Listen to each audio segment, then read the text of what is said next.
Hello भाई लोग, जय हिंद, वंदे मातरम। कैसे हैं आप लोग? अच्छे हैं? चलिए हम भी अच्छे हैं। और आज है सेट नंबर 16, एनटीपीसी का सेट चल रहा है। एक ग्रुप डे में भी उपयोगी साबित होगा। तो सेट नंबर 16 करते हैं, प्रश्न संख्या 41 से 70 के बीच में। और हाँ, आपको बता दें, अगर आपके पास पीडीएफ नहीं है तो पीडीएफ डाउनलोड कर सकते हैं डिस्क्रिप्शन से। और आपको कहीं प्रॉब्लम होता है तो आप हमसे कमेंट के माध्यम से पूछ भी सकते हैं, ठीक है। तो प्रश्न संख्या 41 कहता है, 248 मीटर लंबा पुल का लंबाई कितना है? 238 मीटर। पार करने में एक ट्रेन 60 सेकंड लेता है। भाई साहब, जब एक ट्रेन है वो किसी ब्रिज को पार कर रहा है, तो किसी ब्रिज को पार कर रहा है तो कितना दूरी तय करेगा?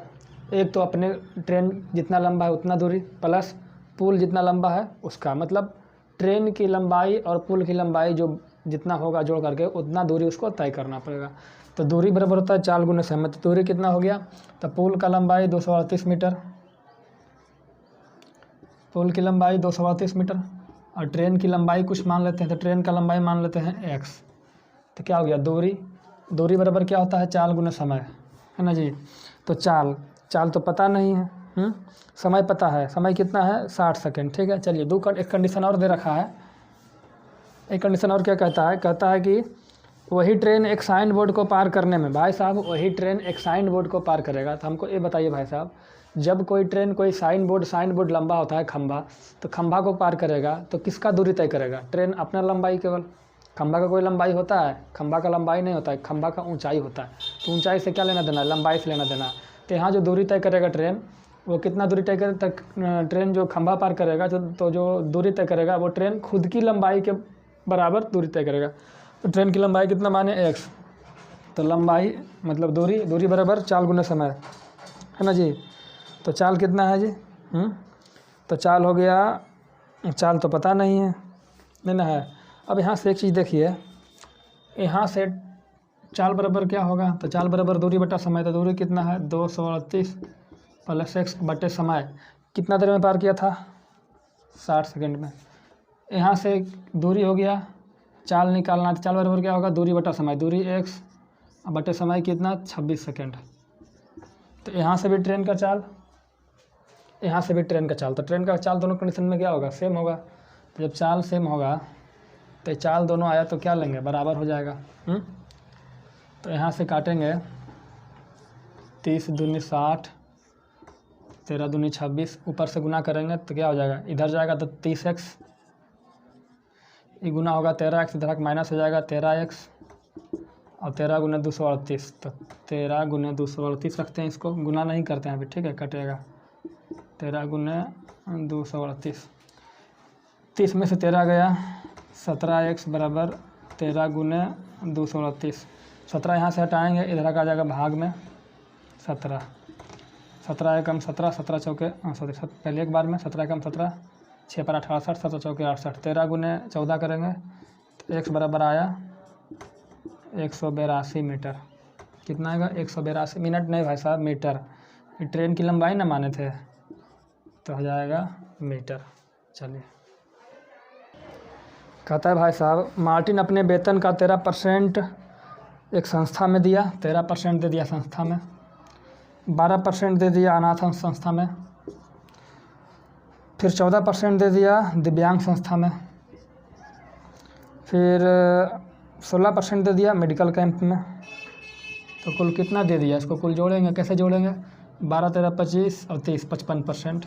तो भाई साहब जितना इनकम था उसका 55% तो कहीं ना कहीं वो दान कर दिया, ठीक है। तो कहता है इसके पास शेष 39,600 रुपये बचा, है ना।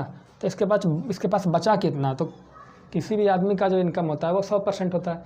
तो 100% में से 55% दे दिया, तो शेष कितना बचा इसके पास? तो इसके पास जो शेष है वो है 45%, और है कितना? 39,600।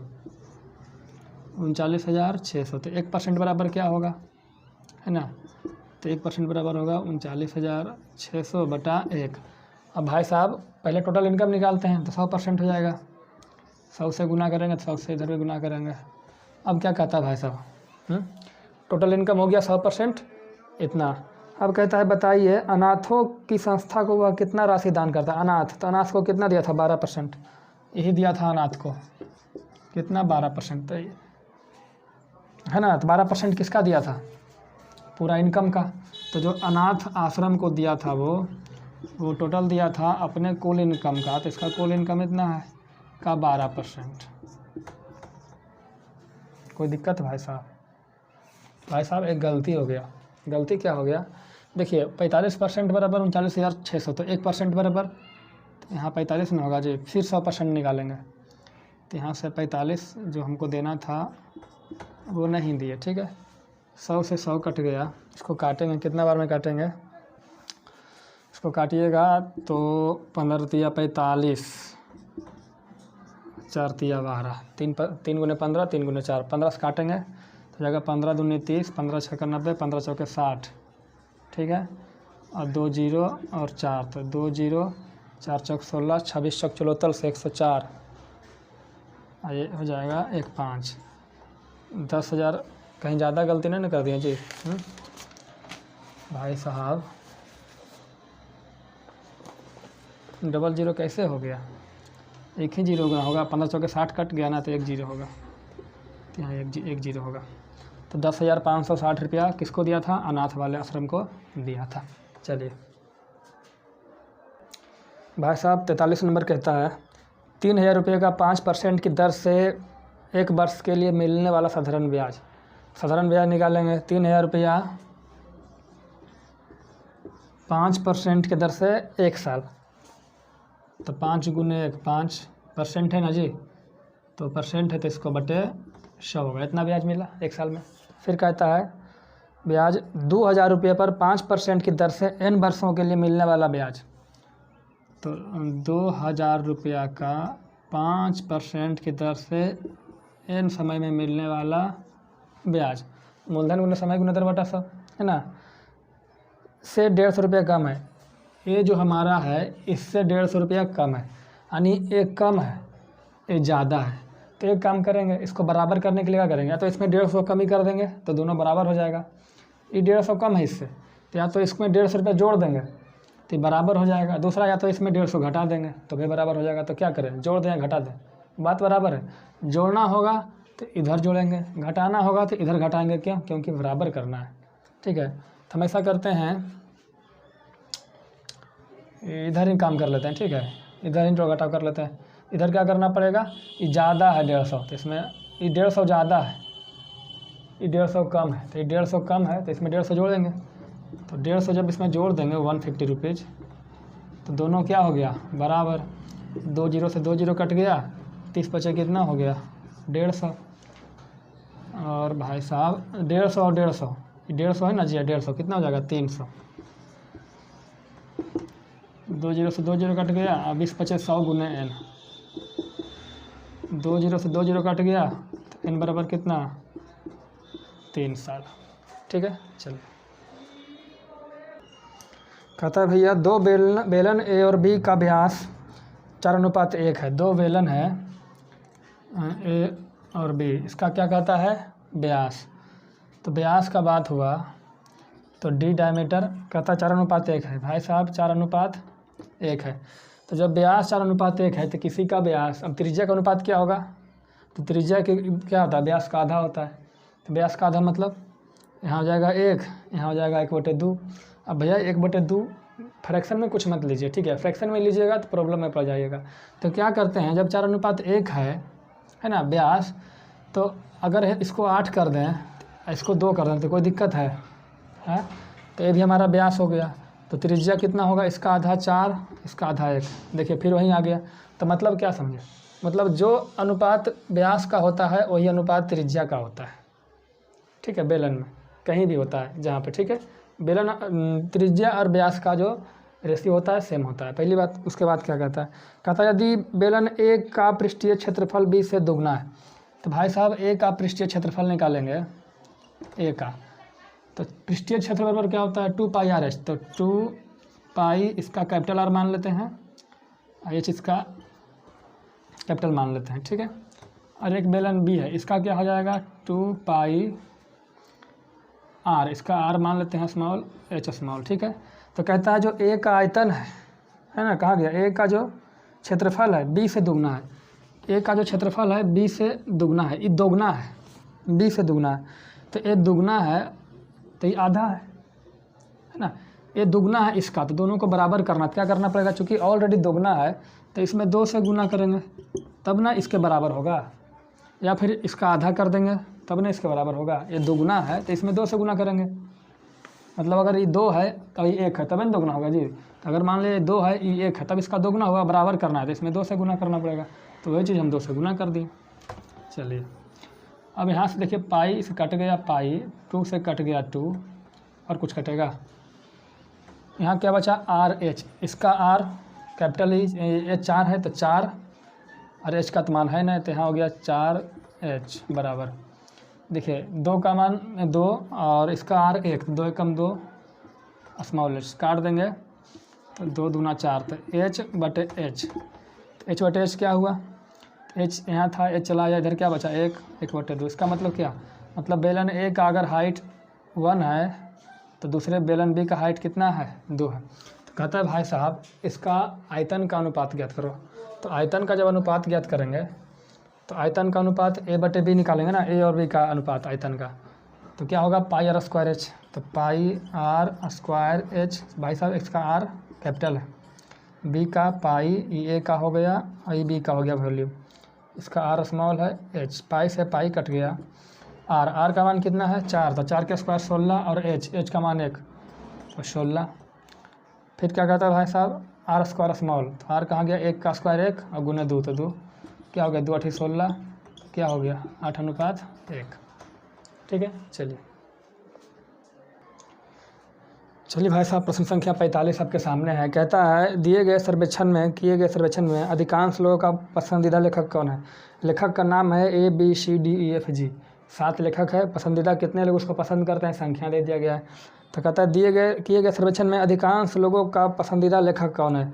तो देखिए ऐसे तो आप देखिएगा तो जो जी का पसंदीदा लेखक है वो 750 है, तो जी होना चाहिए, लेकिन ऑप्शन में देखिए जी कहीं है ही नहीं। तो यहाँ से देखेंगे एफ का कितना पसंदीदा है 100, बी का 500, डी का 400 और ई का 350। तो सबसे ज़्यादा पसंद किसको किया गया है देखिए तो किसको किया गया है बी को, ऑप्शन से देखना है। ऐसे रियल में तो होना चाहिए जी, लेकिन जी तो है ही नहीं, तो क्या करेंगे जो है वही देंगे बी। आगे क्या कहता है सर्वेक्षण में प्रतिक्रिया देने वाले लोगों की संख्या कितना है। तो ए से लेकर जी तक कितना लोग किया है देखिए तो ए में 300, बी में 500, 800, सी में कितना हो गया 150, फिर 400, 350, 100, 750, सबको जोड़ देंगे तो 22 से 50 आएगा, हमारा उत्तर होगा। चलिए आगे आते हैं। कहता है भैया 47 नंबर, एक ऑनलाइन परीक्षा में 100 अंकों के 22 प्रश्न है। कहता है टोटल प्रश्नों की संख्या 22 है और जो टोटल मार्क्स है वो 100 है। ठीक है। और कहता है उसमें 2 टाइप के प्रश्न है, एक है जिसका उत्तर एस नो होता है तो इसको बोल देते हैं yes no question. Yes no question है, 2 टाइप का प्रश्न है, एक एस नो, एक है अल्टरनेटिव ऑब्जेक्टिव जिसमें ऑप्शनल होता है। ठीक है, जिसमें ऑप्शन होता है इसको बोल देते हैं ऑप्शनल। तो 2 टाइप का प्रश्न है। ठीक है, कोई दिक्कत, इसको और नज़दीक लिख लेते हैं, एक एस नो वाला है, एक है ऑप्शनल, 2 टाइप का प्रश्न है। और कहता है जो एस नो वाला प्रश्न है और ऑप्शनल है दोनों मिला करके प्रश्नों की संख्या 22 है। तो मान लेते हैं एस नो वाला x प्रश्न है और ऑप्शनल 22 है, तो कुल मिला के x 22 कितना हो गया 22 प्रश्न, तो प्रश्नों की संख्या हो गया। अब मान लेते हैं मार्क्स जो है वो डिफरेंट है। कहता है जो एस नो वाला क्वेश्चन है उसमें प्रत्येक क्वेश्चन में 4 अंक मिलता है और जो ऑब्जेक्टिव है उसका प्रत्येक क्वेश्चन में 5 नंबर मिलता है। कोई दिक्कत है ना। अब बताइए सर जी एक्स, देखिए एक्स क्वेश्चन में, एक क्वेश्चन में 4 अंक, तो एक्स क्वेश्चन में तो 4x कितना नंबर मिल गया 4x, इसमें 5y, और कुल कितना नंबर हो गया मिला जुला करके 100। ठीक है, एक समीकरण हो गया। दूसरा समीकरण हमारे पास ऊपर से लाएंगे नीचे, x + y बराबर 22। तो 4 से क्या पूछता है देखिए, कहता है ऑप्शनल प्रश्नों की संख्या, तो ऑप्शनल हमें y निकालना है तो x को काट देंगे, तो 4 से गुना कर देंगे। क्या करेंगे इसमें हम 4 से गुना कर देंगे, ठीक है, और घटा देंगे। तो 4 से गुना करेंगे तो 4x कट जाएगा, 5 में से 4 जाएगा x, और 100 में से 22 चौक 88 गया, तो 12। क्या हो गया हमारा उत्तर, 12 प्रश्न थे। देखिए भैया कहता है AQ + A-1 का मान 0 है तो इसका वैल्यू हमें बताइए। ठीक है, तो यहाँ से हम एक चीज़ जानते हैं, क्या जानते हैं भाई साहब, यहाँ से अगर AQ + A का मान क्या होगा +1 होगा, 1 को इधर भेज दिए, अब यहाँ से हम क्या करेंगे, ए क्यू कॉमन लेंगे, ए क्यू कॉमन लेंगे तो यहाँ क्या बचेगा, ए क्यू, यहाँ क्या बचेगा ए, और ए माइनस टू बाहर में, इसका वैल्यू कितना आया 1, तो 1 से गुना करेंगे ए क्यू में तो क्या बचेगा ए क्यू प्लस ए माइनस टू। अब इसका वैल्यू क्या होगा, है ना, ए क्यू प्लस ए का वैल्यू 1 और 2 माइनस में, तो क्या हो गया -1। ठीक है, चलिए भैया कहता है कि अधिक कोण त्रिभुज का निर्माण करना है, तो बोल रहा है निम्न में से 3 में से कौन सी जो है वो भुजाओं की लंबाई हो जाएगी तो अधिक कोण हो जाएगा। क्या ए वाला रखेंगे तो अधिक कोण त्रिभुज होगा या ये। चलिए इसको समझने के लिए हम आपको थोड़ा सा बता देते हैं। देखिए त्रिभुज में 3 भुजा होता है, तो मान लेते हैं 3 भुजा में 2 छोटी भुजा है ए बी और एक बड़ी भुजा है सी। तो हम जानते हैं क्या क्या जानते हैं जी, कि जब छोटी भुजा का वर्गों का योग बड़ी भुजा के वर्ग के बराबर हो जाए तो त्रिभुज क्या बनता है जी, समकोण। ए स्क्वायर, ये सब बाई जी बी है, ए स्क्वायर प्लस बी स्क्वायर बराबर सी स्क्वायर हो जाए, त्रिभुज क्या बनेगा, समकोण। ठीक है, लेकिन अगर आपको बता दें कि अगर ए स्क्वायर प्लस बी स्क्वायर मतलब 2 छोटी भुजाओं का वर्ग तीसरी भुजाओं के वर्ग से बड़ा हो जाए तो जो त्रिभुज बनता है वो होता है न्यून कोण। क्या होता है, न्यून कोण। ठीक है, और यदि 2 छोटी भुजाओं के वर्गों का योग छोटा हो जाए तीसरी भुजा के वर्ग से, छोटा हो गया तो जो त्रिभुज बनता है वो क्या बनता है, अधिक कोण। ठीक है, तो हमको कह रहा है कि अधिक कोण बनना चाहिए भाई साहब, क्या चाहिए हमको, अधिक कोण। तो अधिक कोण के लिए क्या चाहिए कि जो 2 छोटी भुजा है उसको वर्ग करेंगे वो छोटा होना चाहिए बड़े वाले भुजा के वर्ग से। तो देखिए ऑप्शन नंबर ए देखेंगे तो 6 का स्क्वायर 36, 7 का स्क्वायर 49, 36 49 कितना होगा जी, तो 6 का स्क्वायर 36 और 7 का स्क्वायर 49, तो 6 9 15 और 4 3 7 1 8, ये दोनों का वर्गों का योग 85 होता है, इसका 69। तो ये छोटा हो गया ये बड़ा हो गया, तो यहाँ से ये तो हो सकता है, एक ये हो सकता है। ठीक, अभी होगा ये नहीं बता रहे हैं, हो सकता है। दूसरी बात इसको देखिएगा तो 5 5 25, 6 6 36 से बड़ा 8 8 64, तो 25 36 का जोड़ कितना होगा, 25 36 5 5 25, 6 6 36, 25 36 60 61 होगा भाई साहब, 36 और 25 61, ये 61 हो गया 64 हो गया, तो ये बड़ा हो गया, तो ये भी हो सकता है। इसको देखेंगे तो 4 4 16 5 5 5 25 16 25 16 25, तो 16 25 41 और 36, ये बड़ा हो गया, तो ये त्रिभुज क्या होगा, न्यून कोण। ये तो नहीं होगा, अधिक कोण तो नहीं होगा, होगा नहीं होगा। अब 2 गो में से कौन होगा, तो यहाँ भी प्रश्न वाला जो क्वेश्चन वाला है वो हम लोग को फंसा दिया। यहाँ तक तो क्लियर है।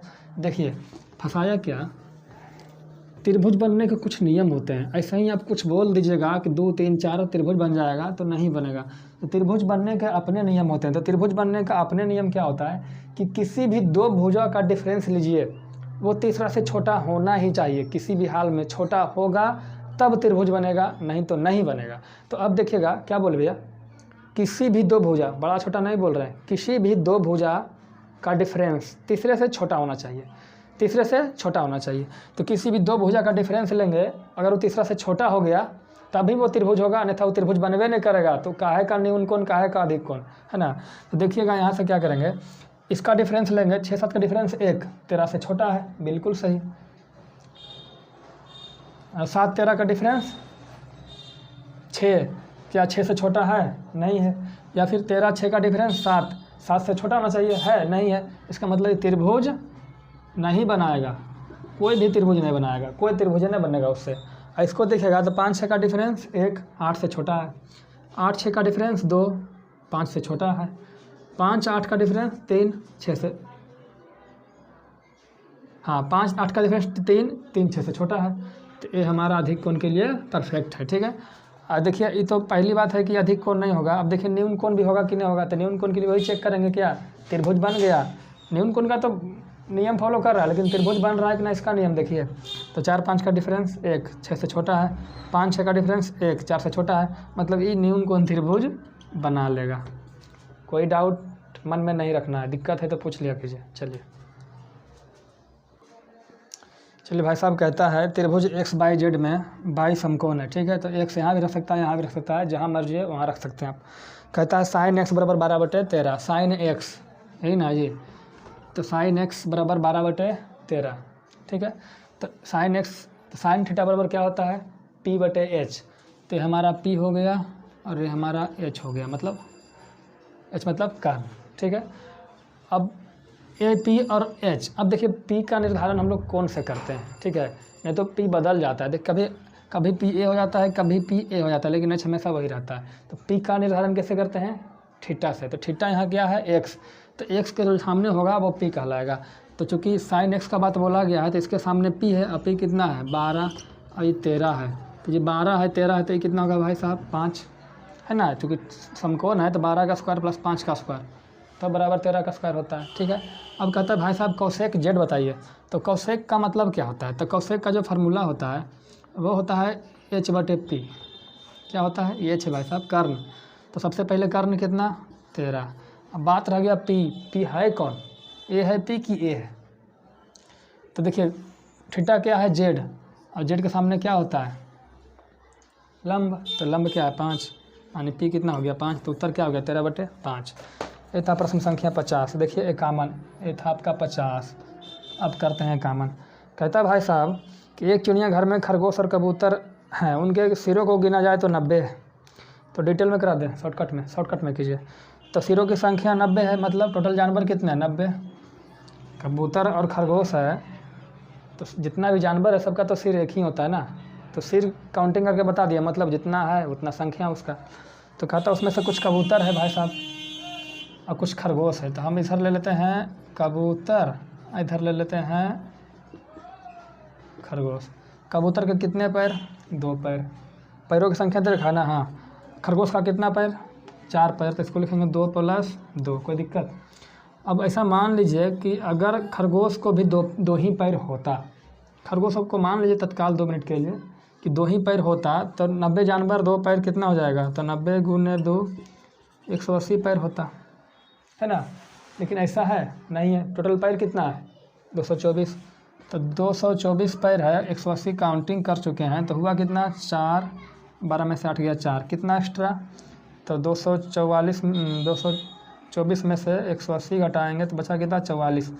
तो 44 एक्स्ट्रा पैर। तो 44 एक्स्ट्रा पैर क्यों हुआ, क्योंकि खरगोश का 2 पैर एक्स्ट्रा है। तो एक जानवर का 2 पैर, तो 44 पैर में कितना जानवर था 2 से भागा देंगे तो 22। तो 22 किसका, जिसका पैर एक्स्ट्रा है। तो खरगोश की संख्या 22, टोटल 90 में से 22 गया, 68 कबूतर हो गया, ठीक है। कहता है भैया 52 नंबर 6 सही 1/4% के चक्रवृद्धि ब्याज पर रकम अब 3 वर्ष के बाद 4,913 रुपये हो गया, तो वर्तमान मान बताएं। वर्तमान मान मतलब मूलधन बताएं, ठीक है। तो देखिए इसका जो रेट है, सबसे पहले रेट को हम लोग तोड़ते हैं। तो रेट कितना है 6 सही 1/4%, इसको याद करवाए थे, इसका मतलब होता है 1/16 फ्रैक्शन में। तो क्या समझे कि 16 रुपया अगर मूलधन है तो 1 बढ़ेगा कितना हो जाएगा 17, यानी पहले साल अगर मूलधन 16 है तो अगले साल 17 हो जाएगा, फिर अगले साल 16 है 17 हो जाएगा, फिर 16 है तो अगले साल 17 हो जाएगा, होगा ना जी। 3 साल हो गया, तो कुल मिला करके इसको गुना कीजिएगा तो 4,096 रुपये मूलधन है, तो हमें मूलधन होगा 4,913 रुपया, ठीक है। मेरे हिसाब से, ठीक है। अगर हम मूलधन इतना होता है तो मिश्रधन इतना होता है, तो मूलधन है कितना, सॉरी मूलधन नहीं मिश्रधन है कितना 4,913, तो मूलधन हमारा यही होगा, बस बराबर है, कोई दिक्कत है। चलिए अगला कहता है एक किसी काम को 1 मिनट कहता है भैया ए किसी काम को 10 दिन में, बी 12 दिन में, ए जो है किसी काम को 10 दिन में और बी जो है 12 दिन में और सी जो है 15 दिन में अलग अलग पूरा कर लेता है, ठीक है। सभी मिलकर काम करना शुरू करता है। तो मान लेते हैं कुछ काम होगा, वो मान लेते हैं 60 LCM लेकर के, ठीक है। तो इसका क्षमता हो जाएगा 6, इसका क्षमता हो जाएगा 5, इसका क्षमता हो जाएगा 4। कहता है ए बी सी तीनों साथ मिलकर काम करना स्टार्ट किया, कोई दिक्कत। कहता है 2 दिन काम करने के बाद ए काम छोड़ दिया, काम पूरा होने के 3 दिन पहले बी छोड़ दिया, तो बताइए काम कितना दिन में समाप्त हुआ, यहाँ तक ठीक है। तो हम मान लेते हैं काम होने में जो समय लगा, टोटल जो समय लगा वो लगा x दिन, कितना लगा x दिन, कोई दिक्कत नहीं। तो ए बी सी कहता है ए जो है 2 दिन काम करके छोड़ दिया, तो यहाँ से हम समझेंगे तीनों काम तो साथ में स्टार्ट किया था, कोई दिक्कत। तो सबसे पहले कौन छोड़ा, ए कई दिन काम किया 2 दिन, तो ए के हिस्से में 2 दिन का काम आया, ठीक है। अब कहता है कि बी 3 दिन पहले छोड़ दिया, भाई साहब जब 3 दिन पहले छोड़ दिया तो टोटल x दिन लगा, है ना। तो b 3 दिन पहले छोड़ दिया तो काम कितना दिन किया, x माइनस 3 दिन। और c जो है काम नहीं छोड़ा, करते रहा, मतलब c कितना दिन काम करते रहा, पूरे x दिन काम करते रहा शुरू से लास्ट तक, ठीक है। अब समझिएगा, e जो करता है 2 दिन में, एक दिन में कितना काम करता है 6, तो कितना काम हो गया 12 काम। b एक दिन में कितना काम करता है 5, तो क्या हो जाएगा 5x माइनस 15। c कितना काम करता है 4, तो इतना काम किया, इतना b किया, इतना c किया, कुल काम कितना हो गया 60। तो यहाँ से आप निकालेंगे, इस 12 को इधर भेजिएगा तो घट के हो जाएगा 48, यहाँ से हो जाएगा 5 और 4 9x, इसको इधर भेजेंगे तो देखिए इधर से 12 में से 15 गया, -3 और प्लस 60 63, तो x बराबर 7 दिन। ये तो हो गया डिटेल। क्या हो गया डिटेल। शॉर्टकट कैसे करते हैं, देखिए शॉर्टकट का तरीका है, हम यहीं कर लेते हैं, इतना में हो जाएगा। देखिए कहता है ना जी कि ए बी सी तीनों साथ काम किया, स्टार्ट किया, ए भी बी भी और सी भी तीनों साथ लगा, ठीक है। ए 2 दिन तक काम किया और निकल गया, तो बाकी कौन बचा बी सी। फिर बी भी 3 दिन पहले निकल गया, ये 3 दिन पहले निकल गया, और लास्ट में कौन बच गया सी। तो सी देखिएगा शुरू में भी है और लास्ट में भी है, कोई दिक्कत। तो ऐसा करते सबसे पहले ए को निकालते हैं, तो ए को निकाल देंगे। 2 दिन काम किया तो एक दिन में 6 काम करेगा, तो 6 काम करेगा एक दिन में। 2 दिन किया तो 12 काम, तो 60 काम में से 12 काम कर दिया, बचा कितना 48 काम, दिख रहा है 48 काम। ए ख़त्म हो गया, बचा कौन बी सी। देखिए बी सी यहाँ भी, बी सी यहाँ भी, अगर ये 3 दिन और काम कर देता तो बी सी यहाँ भी होता, मतलब बी और साथ काम करके ख़त्म करता, है ना। अब बताइए सर जी, जब बी 3 दिन काम पहले ख़त्म कर दिया तब तो काम पूरा हो गया, अगर 3 दिन और कर देता तब तो काम ही घट जाता, है ना। उसको काम और मांगना पड़ता, अरे काम लाओ बैठे हैं। तो ऐसा करते हैं, हम मान लेते हैं कि बी को 3 दिन और काम कराइए लेते हैं, तो बी को हम 3 दिन काम कराइए लेंगे तो 3 दिन में काम एक्स्ट्रा हो जाएगा बी का। तो एक दिन में 5 काम एक्स्ट्रा करेगा, 3 दिन में कितना काम एक्स्ट्रा कर देगा, तो 5 दिया 15 काम एक्स्ट्रा करेगा, तो कुल कितना काम हो जाएगा 63 काम कर दिया दोनों मिलके। और 63 में काम कर दिया, कौन कौन कर दिया दोनों मिलके, कौन कौन, तो बी और सी। अब बी और सी शुरू से है और दोनों की क्षमता कितना है 5 4 9, तो 9 7 63, 7 दिन लगा। चलिए देखिए 10 प्रेक्षण है, इसका माध्यिका दे रखा है, तो देखिए 1 2 3 4 5 6 7 8 9 10, तो प्रश्नों की संख्या 10, तो n बराबर 10, तो माध्यिका बराबर क्या होता था n/2 प्लस n/2 प्लस 1/2, तो n/2 10 का आधा 5, यानी 5 और 6 दोनों को जोड़ दीजिए, तो x + 1 + 2x - 13/2 कर दीजिए, क्या आ गया माध्यिका। माध्यिका है कितना इसका, तो 24 दे रखा है माध्यिका, ठीक है। तो यहाँ से 2 1 3x, यहाँ से 24 गुना 48, एक में से 13 गया -12, उधर जाएगा तो +12, तो x बराबर 12 48 60/3 20। चलिए कहता भाई साहब इतना भाग तय करने में 10 मिनट लगता है, तो उसी यात्रा का 3/5 भाग तय करने में कितना लगेगा।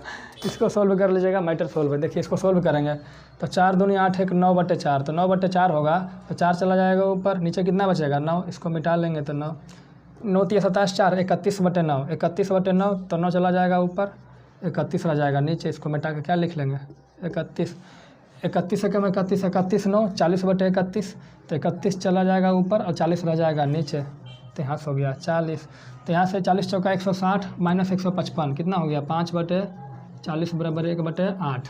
इसका मतलब क्या समझे, कहता है इतना भाग मतलब 1/8 भाग, तो 8 भाग तय करने में, तो हम मान लेते हैं जो टोटल डिस्टेंस है वो 8 है, तो 8 का 1 भाग तय करने में उसको लगता है 10 मिनट। कितना लगता है 10 मिनट।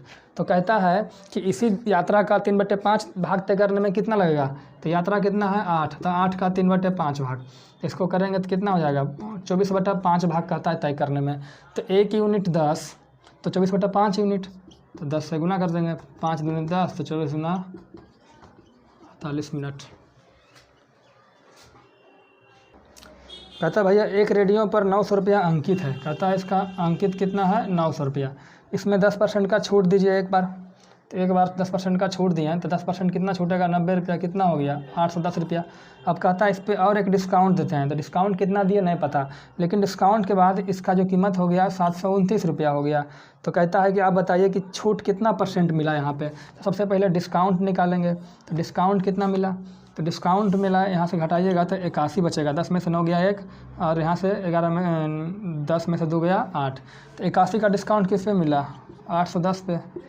तो 100 पे कितना, तो 0 से 1, 0 से 1, 0, 81 से 81, कितना बचा हमारा 10%।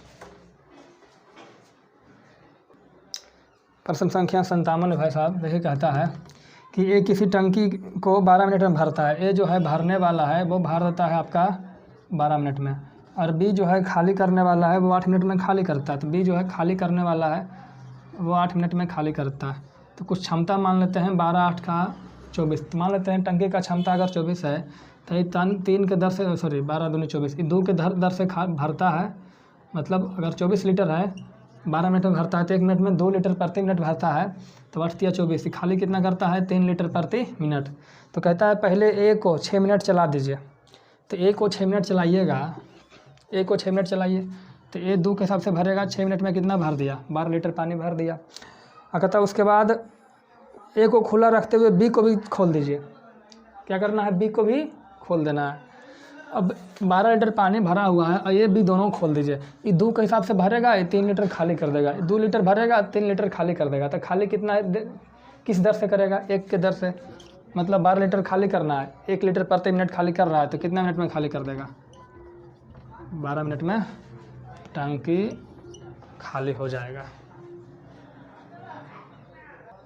इसका उत्तर पूछ रहा है भाई साहब। सबसे पहले क्या करेंगे, एलसीएम लेंगे। तो एलसीएम क्या बनेगा हमको, x+1। एलसीएम क्या बनेगा, x+1, और यहाँ से गुना होगा तो x+1 और +1, तो क्या बन जाएगा x+2। तो यहाँ से क्या समझे कि जो नीचे है वो नीचे रहता है और एक बढ़ जाता है, ये गुना में है। ऐसा ही यहाँ हो जाएगा x+3 और नीचे जो x+2 है 2 रहेगा, गुने x+3 जो नीचे है जो नीचे रहेगा और ऊपर एक बढ़ जाएगा तो x+4 हो जाएगा।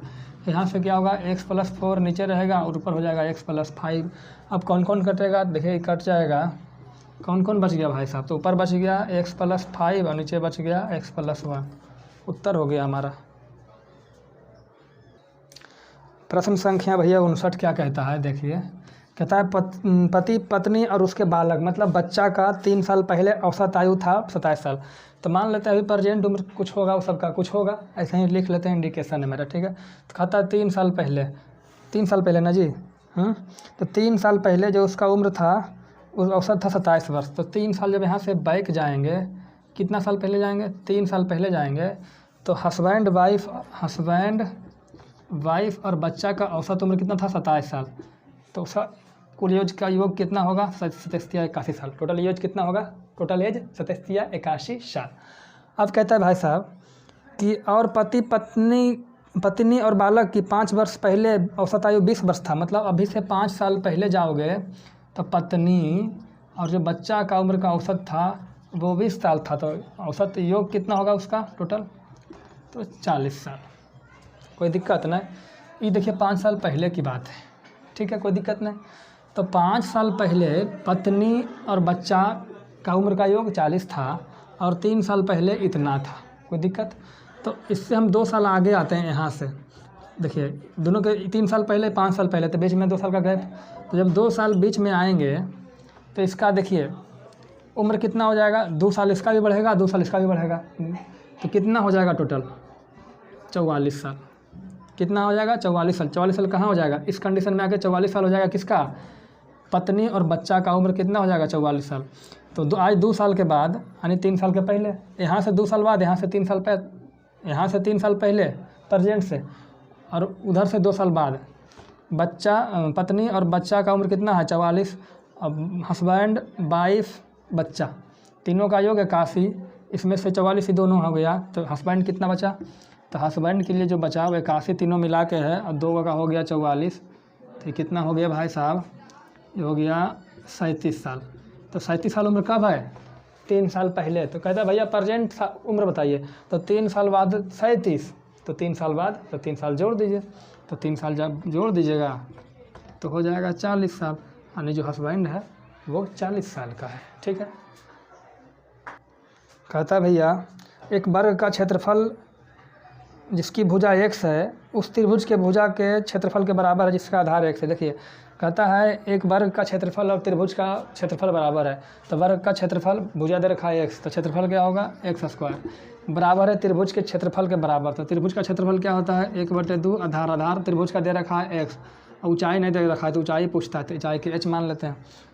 2x है, x कट गया एगो, तो यहाँ से h बराबर क्या हो गया 2x। ठीक है, चलिए आगे कहता है कि भैया एक लड़के के 10 मीटर की दौड़ के समय 25 मीटर तय करने के बराबर है। देखिए क्वेश्चन को आप पढ़ लीजिए, हम समझाते हैं। कहता है समझाने का मतलब है कि जितना देर में लड़का 10 मीटर जाता है उतना देर में एक कार 25 मीटर जाता है। क्या समझे, मान ले जाए इसे बॉय है, बॉय अगर 10 मीटर गया तो उतना ही देर में कार कितना चला गया 25 मीटर। तो कहता है अगर कार 1 किलोमीटर चला जाए यानी 1000 मीटर चला जाए तो बॉय कितना मीटर जाएगा, तो ये कितना गुना हो गया देखिए, तो 40 गुना हो गया है ना जी।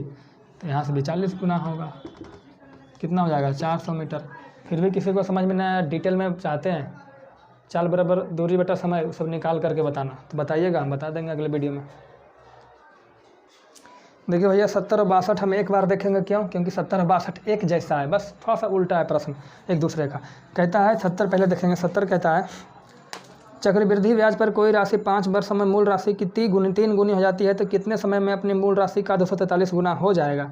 देखिए भाई साहब चक्रवृद्धि ब्याज है, कहता है कोई राशि है, मान ले 1 रुपया है, तो जैसे ही 5 साल बीत गया समय वो 3 गुना हो गया, तो 1 का 3 हो गया। फिर जब अगला 5 साल और बीतेगा तो 3 तिया 9 रुपया हो जाएगा। फिर अगला 5 साल होगा तो 9 तिया 27 साल हो जाएगा। तो कहता है कितने सालों बाद वो अपने आप का 243 गुना हो जाएगा। तो हम यहाँ से एक चीज़ देखते हैं, 3 को हम 3 के पावर 1 लिख सकते हैं, 9 को 3 के पावर 2, 27 को 3 के पावर 3, ऐसे ही बढ़ते जाएगा 3 के पावर 4, 5, 6। तो हम यहाँ से देख रहे हैं कि जब 3 के पावर 1 हो गया मतलब 3 गुना हो गया, समय कितना लगा 5 साल। 3 के पावर जब 2 हो गया तो समय कितना लगा 5, 3 के पावर 2 9, तो 5 5 10 साल। तो हम यहाँ से क्या समझे, जब 1 है वो 5 को डिनोट करता है, तो 2 गुने 5 कितना हो गया 10 साल। क्या समझे, क्या समझे, समझना ये है कि 1 इंडिकेट करता है 5 साल को, तो 2 है तो 2 5 10 साल, अगर 3 रहेगा तो 3 5 15 साल। देखिए 5 10 15 हो गया ना। तो कहता है 243 गुना कब हो जाएगा, तो 243 को हम 3 के पावर में लिखेंगे तो 3 तिया 9 तिया 27, 3 तिया 9 तिया 27 तिया 81 तिया 243, तो 3 के पावर 5 हो जाएगा। कितना हो जाएगा 3 के पावर 5। तो कहता है 3 के पावर 5 होना है यानी 243 बनना है, दिख रहा है ना, 243 बनना है यानी 3 के पावर 5 बनना है, तो 1 यूनिट 5 साल, तो 5 यूनिट कितना लग जाएगा 25 साल। जस्ट इसका अपोजिट 62 नंबर है, समझिए। कहता है 12,000 की एक रकम चक्रवृद्धि ब्याज की दर पर जमा की जाती है जो 5 वर्ष में दुगनी हो जाती है, तो 20 साल के बाद कितना हो जाएगा, है ना, कितना 5 साल के बाद दुगनी हो रहा है। तो मान ले कोई राशि है 1 रुपया, तो इसमें 5 साल के बाद अब जाइएगा तो 2 रुपया हो जाएगा। ठीक है, और क्या कहता है जी, फिर अगले 5 साल के बाद जाइएगा तो 4 गुना हो जाएगा, है ना। फिर अगले 5 साल के बाद जाइएगा तो 4 से 8 गुना हो गया। फिर अगले 5 साल के बाद जाइएगा तो 16 साल हो जाएगा, 16 गुना हो जाएगा। तो यहाँ से देखिए 5 साल 10 साल 15 साल 20 साल, तो कहता है 20 वर्षों के बाद, तो 20 वर्षों के बाद कितना गुना हो गया। देखिए तो धन कहाँ था 1 रुपया, हो कितना गया 16, यानी 20 वर्षों के बाद 16 गुना हो गया। ठीक है, अब 12,000 रुपया था तो 16 गुना हो जाएगा, तो यहाँ से करेंगे तो 1,92,000 रुपया हो जाएगा। ये तो था आपका डिटेल, छोटा सा डेटा था तो हम खींच लिए, लेकिन लंबा रहेगा तब। तो यहाँ से समझेंगे, देखिए ऐसे समझेंगे भाई साहब, इसको हम लिखेंगे 2 के पावर 1, 2 के पावर 2, 2 के पावर 3 हो गया, 2 के पावर 4। देखिए 2 के पावर 1 होता है, 2 के पावर 1 का मतलब जैसे ही 1 हुआ तो 5 साल हो गया। 2 के पावर 2 जैसे हुआ तो कितना साल हो गया 10 साल, कितना हो गया 10 साल। तो यहाँ से क्या समझे हम, 10 साल कैसे हुआ 2 गुने 5 साल। ठीक है, तो कहता है 20 सालों में, तो यहाँ 5 साल 10 साल 15 साल कहीं ना कहीं तो 20 साल होगा। तो जब 20 साल होगा भाई साहब, क्या होगा 20 साल होगा तो 4 गुने 5 होगा, यानी 2 के पावर 4 होगा, तब ना 1 यूनिट 5 होगा जी, तो 4 5 20 साल होगा। यानी 2 के पावर 4 गुना, देखिए 2 के पावर 1 मतलब 2 गुना, 2 के पावर 2 मतलब 4 गुना, 2 के पावर 3 मतलब 8 गुना, 2 के पावर 4 मतलब 16 गुना। तो 16 गुना करना है, तो 12,000 को आप 16 गुना कर दीजिए तो 1,92,000 रुपया आएगा। ठीक है, चलिए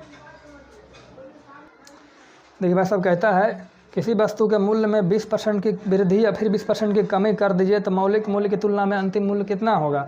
देखिए भाई साहब, एक बार 20% कम एक बार बेसी, तो इसका फार्मूला बताए थे कि जब एक बार कम कीजिएगा या बेसी कीजिएगा या पहले बेसी फिर कम कीजिएगा, जैसे भी कीजिए, तो दोनों कंडीशन में कमी होता है। कितने क्या होता है, कमी आता है। कितना कमी आता है, x² / 100% का कमी आता है। तो कमी कितना का, x का मान 20, तो 20 × 20/100 तो कितना आ गया, 4% की कमी आ गई, यही उत्तर है। चलिए इसी पे एक क्वेश्चन और आधारित है, वो प्रश्न संख्या 68 है। क्या है, 68। हम डिटेल में नहीं करेंगे। कहता है 2 घड़ियों को प्रत्येक को 3200 में बेचता है, एक को 5% लाभ पे, एक को 5% हानि पे, तो पूरे सौदा में क्या होगा, लाभ या हानि। सबसे पहले हानि होगा। क्यों, क्योंकि जब एक बार % लाभ एक बार % हानि पे बिकेगा तो हानि होगा। तो 5% x बराबर यहाँ 5 हो गया, तो जो % कमी होगा यानी हानि होगा वो 5 × 5/100। कोई दिक्कत है, हाँ? तो कितना पॉइंट कितना हो जाएगा जी, इसको करेंगे तो हो जाएगा 0.25% की हानि। 68 हो गया। चलिए आगे देखते हैं। कहता भैया एक संख्या n को जब 120 से भाग देते हैं तो शेषफल 76 होता है, तो उसी संख्या को 76 से भाग देंगे तो विभाजित करने पर शेषफल क्या होगा, है ना। देखिए 120 से भागा दिए तो 76 हुआ, तो 120 से भागा दिए तो 76 होगा। तो हम इतना जानते हैं 76 में आप दे दिए भागा 8 से, बताए थे ना जी, 8 9 72 4 76, कितना बचेगा 4। अगला कहता है ए किसी काम को करने में 20 से 3 गुना अच्छा है, मतलब ए है और बी है, 3 गुना अच्छा है, मतलब इसका जो क्षमता है, इसका अगर क्षमता 1 है तो इसका क्या होगा, इसका क्षमता 1 है, इसका क्षमता 3 होगा, है ना। अब क्या कहता है, अच्छा बताइए जब इसका क्षमता 3 है इसका 1 है तो समय कितना लगेगा। तो मान लेते हैं 3 काम है, टोटल कितना काम है, एलसीएम लेके 3 काम है, तो 3 काम लेंगे टोटल कितना काम लेंगे, 3 काम, ऐसे मान लेंगे ना जी, क्षमता है तो 3 काम मान लेंगे टोटल 3 काम। तो 3 का क्षमता से 3 काम कै दिन में करेगा, 1 दिन में। 1 का क्षमता से 3 काम कै दिन में करेगा, 3 दिन में। मतलब क्या समझे, क्षमता जो होता है, ये कोई चीज़ लिख दिया जी, अच्छा ये काम लिखे हैं, क्षमता है ये समय, तो ये अगर 1 दिन समय लेगा तो ये 3 दिन समय लेगा, मतलब रेशियो उल्टा हो जाता है। ठीक है, शॉर्टकट में मतलब ये 1 दिन लेगा किसी काम को करने में तो ये 3 दिन लेगा। तो कहता है ए जो है 20 से 60 दिन कम समय लेता है, इसे 1 दिन लिया, ये 3 दिन लिया, तो कई दिन कम लिया, तो 2 दिन कम लिया, और लिया कितना 2 यूनिट 60 दिन, तो 1 यूनिट 30 दिन, 1 यूनिट कै दिन 30 दिन, है ना। तो देखिए यहाँ से हम आपको बताए थे ना जी, कैसे बताए थे भाई साहब, फिर टोटल वर्क यहाँ से लिए थे ना जी 3, टोटल वर्क कितना माने थे 3, इसको रखे रहिए, टोटल वर्क 3। तो कहता है इस काम को करने में दोनों मिलकर कितना दिन में करेगा, तो काम कितना 1 यूनिट 30, तो काम कितना 3 यूनिट, तो 30 या 90 काम हो गया, दोनों मिल के करेगा। तो 1 दिन में 3 काम ही करेगा, 4 काम ही करेगा, कुल मिला के 3 और 1 4 काम करेगा डेली, तो 22.5 दिन में काम निपटा देगा। चलिए कहता है एक आदमी अपने कुल यात्रा का 4/7 भाग ट्रेन से और 5/11 भाग कार से। ठीक है, तो ऐसा करते हैं ट्रेन और कार से कितना हुआ, तो ट्रेन और कार से कितना दूर तय किया, तो इसको जोड़ देंगे 7 कितना है 7/4/7 और 12/5/21, तो 5/21 इसको जोड़ेंगे तो एलसीएम हो जाएगा कि 4 × 12 7 × 21 और 4 × 12 5 17। मतलब अगर टोटल यात्रा मान लेते हैं ट्रैवलिंग टोटल, अरे भाई साहब कितना टाइम लोगे यार, टोटल यात्रा अगर 21 किलोमीटर का है तो उसमें से 17 चल गया किससे, 17 चल गया बस और ट्रेन और कार से, तो शेष कितना बचा 17 यूनिट से 21 में 17 चल चुका है, बचा कितना 4 यूनिट, अब बचा कितना 8 किलोमीटर जो पैदल तय कर दिया, तो 1 यूनिट 2 किलोमीटर। तो कहता है कुल दूरी बताओ यात्रा का कुल दूरी, तो यात्रा का कुल दूरी कितना 21, तो 21 × 2 करेंगे तो 42 किलोमीटर। ठीक है, चलिए कहता है भाई साहब प्रश्न संख्या 67 कि दो रेलगाड़ी है जिसकी लंबाई समान है, ठीक है, एक दूसरे के विपरीत चल रही है, एक इधर से आ रहा है, एक इधर से आ रहा है, ठीक है। तो एक दूसरे को 12 सेकंड में पार कर जाती है, रेलगाड़ी की चाल ज्ञात कीजिए। देखिए तो कहता है जो प्रत्येक रेलगाड़ी की लंबाई 120 मीटर है। भाई साहब जब एक दूसरे को जैसे पार करे, चाहे एक दूसरे के पीछे पार करे, चाहे सामने सामने पार करे, तो पार करेगा तो जो दूरी तय करेगा वो दोनों ट्रेनों की लंबाई के बराबर होगा। तो एक ट्रेन का लंबाई 120, तो दो ट्रेन का लंबाई 240, तो हमारा दूरी हो गया, दूरी बराबर चाल गुने समय। कहता है चाल है ना जी, दोनों के जो समान चाल है, मतलब दोनों ट्रेन का चाल समान है, तो हम चाल मान लेते हैं 1 किलोमीटर प्रति घंटा। क्या मान लेते हैं? 1 किलोमीटर प्रति घंटा, है ना, चाहे 1 मीटर प्रति सेकंड मान लेते हैं, 1 मीटर प्रति सेकंड, ठीक है। तो चाल कितना होगा? एक इधर से आ रहा है, किधर से आ रहा है, इसका भी x, इसका भी x, तो चाल क्या होगा? जुड़ जाएगा। तो जुड़ जाएगा तो कितना हो गया? 2x। तो दूरी बराबर चाल गुना समय। समय कितना सेकंड में भाई साहब? 12 सेकंड में, 12 सेकंड में, ठीक है। तो 12 दूनी 24, 24 जाएंगे 240, तो 1 बराबर कितना? 10 मीटर पर सेकंड। ऑप्शन में नहीं मिलेगा, वो किलोमीटर प्रति घंटा में पूछा है। इसको बदलेंगे तो 18/5 से भागा देंगे, तो 5 दूनी 10, 18 दूनी 36, यानी 36 किलोमीटर प्रति घंटा प्रत्येक ट्रेन की स्पीड थी। चलिए भाई देखिए, प्रश्न संख्या 69 कहता है कि एक दावत था, समझिए, एक दावत था, उसमें 100 लोग गए। कितने लोग गए? 100 लोग। और जो दावत था उसमें 2 ही चीज़ का व्यवस्था था, मुर्गा का और मछली का। तो मुर्गा मछली का व्यवस्था था, 100 लोग गए, उनमें से 10 लोगों ने कहा भैया हम मुर्गा मछली नहीं खाते हैं। तो कहा गया कि जब आप मुर्गा मछली नहीं खाते हैं, टोटल 100 था, तो बोला आप लोग चले जाइए। बचा कितना? 90 लोग। 10 लोग चला गया, दावत से 10 लोग बाहर, बचा कितना? 90 लोग।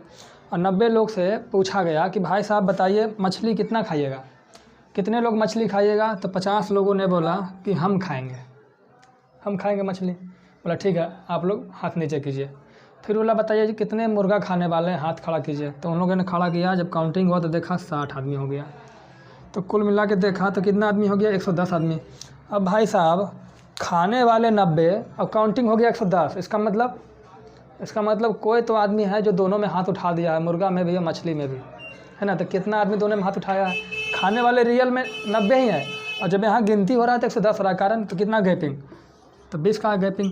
20 आदमी ऐसे लोग हैं जो मुर्गा में भी हाथ उठाए और मछली में भी हाथ उठा दिए। अब यही तो पूछ रहा है कि कितने लोग हैं जो दोनों चीज़ खाने वाले हैं, मुर्गा और मछली दोनों, 2 पीस मुर्गा 2 पीस मछली। तो हमारा उत्तर क्या हो गया? 20 आदमी।